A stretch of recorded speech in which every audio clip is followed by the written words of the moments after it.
Hi, it's Tracy here.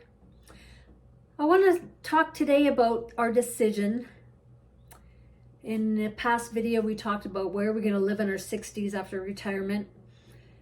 And I think we made a decision that renting is the best choice for us. You know, you get caught that you need society's approval that owning is the best way to go. You know, you build equity and all that kind of stuff. And that's great if we were maybe 20 years earlier.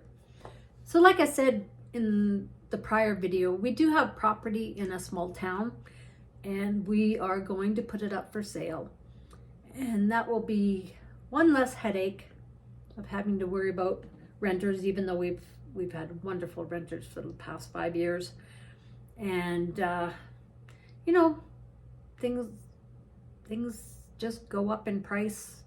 Things break down. We need a new roof. We need this, we need that. So we're going to get that done, put it up for sale, and then, you know, hopefully make a little bit of money on the property and put it in the bank. So whatever extra money we have, we'll use for our time freedom to enjoy life and have some money, easy, accessible money for the kids when the time comes. I think we're going to continue to rent because we don't want that extra hassle of, you know, a property being a living expense machine and having to worry about things breaking down and shoveling snow and just looking after the property. And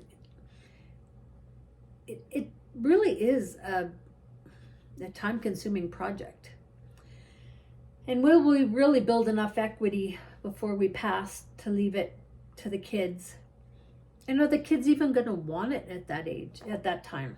Kids usually at this stage have already found their house, their forever home, and they don't need another property.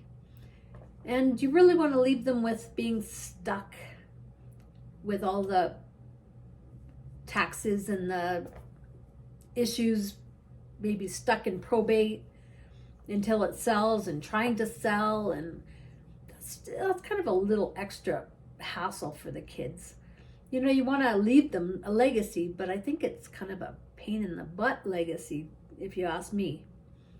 I think the best thing to do is to have money in the bank. Money in the bank for us to enjoy, to be able to travel, and if, you know, the option to move if we need to be.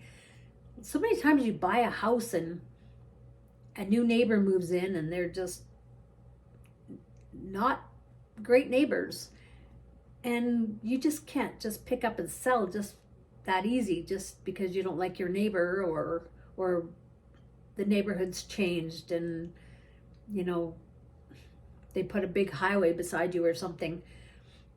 So I think it's easier on the kids to just not have that extra expense after you're gone. I know back in the day when I was married, I had property and I drive by and I go look and see, you know, what the old place looks like, because you think, you know, the walls could talk, oh, the memories. And to find that it was sold and replaced by infills and it's all gone.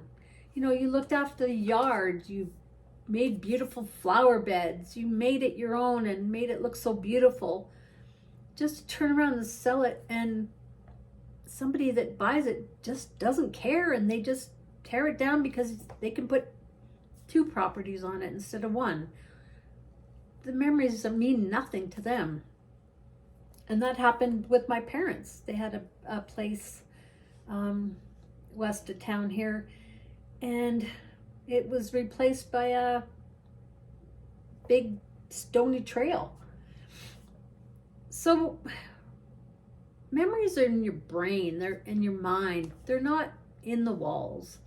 You might think they are, and it's nice to reminisce, but you reminisce in your brain. Sure, it's nice to drive by and say that's where I used to live, but chances are it's not going to be there forever. And if it is, you're one of the lucky ones, because I can tell you, all my grandparents, all our places we lived are all gone and torn down for infills. So we want the more time freedom. You know, you're not going to build home equity at our age.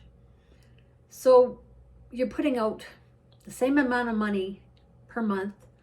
And most of the time, saying we get a townhouse, we're paying condo fees, which can range from $300 to $700 a month on top of your mortgage.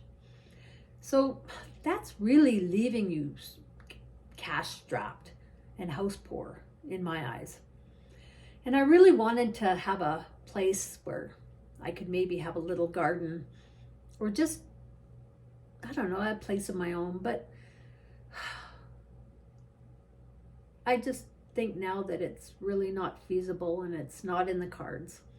We looked online and we can find a nice place for the same price we're paying now, and maybe cheaper, for a house or a townhome that maybe has a little bit of a yard. And we don't have to worry about anything breaking down. You know, if something happens, you just call the landlord and let them take care of it. And if we don't like the neighbors, or we need a change, something changes and we want to move to another province or something, or don't like the neighbors, you give your month or two notice and you move and find something else. Yes, it sucks to move. And one thing we're going to make sure of is that the place we rent is going to be secure, and sign a lease, and to know that they aren't just keeping it for rent for a few years just for their own benefit, and then kicking people out and saying, well, we want to move into it now or something, or sell it. I mean, that's the chances you take when you're renting. But we've been here 5 years now, and I don't think the landlord ever has any intentions of selling or anything that we know of. So we could stay here in our apartment, but our high rise, and it's great. Like I said, we love the views and everything, and it's beautiful, but we're tired of being on a main thoroughfare, the traffic, the motorbikes, and the fast cars, and taking an elevator every day. It wears on you. So I think we're going to find something that's more suitable to us, that we have the extra room, because this is pretty small. I don't think we're going to get anything too much bigger, but we can find something with a better layout that suits us better, that we have room to maybe, I don't know, more storage would be nice. We have it's amazing after a few years how much stuff you accumulate. Like, we have electric bikes now, and that takes up space. And, we have patio furniture and barbecues, and just stuff that, it just ends up being in a storage unit, packed in there like a sardine, that you don't even get to see it. You don't want to pull it out because it's such a pain in the butt. So if we had like a decent basement or something that we could, go through it once in a while and decide to sell something if we want and whatever, and it's going to be such a hassle. So yeah, I think that's pretty much the decision we made. So stay tuned, and when we move, I'll show you our new place. Take care, everyone.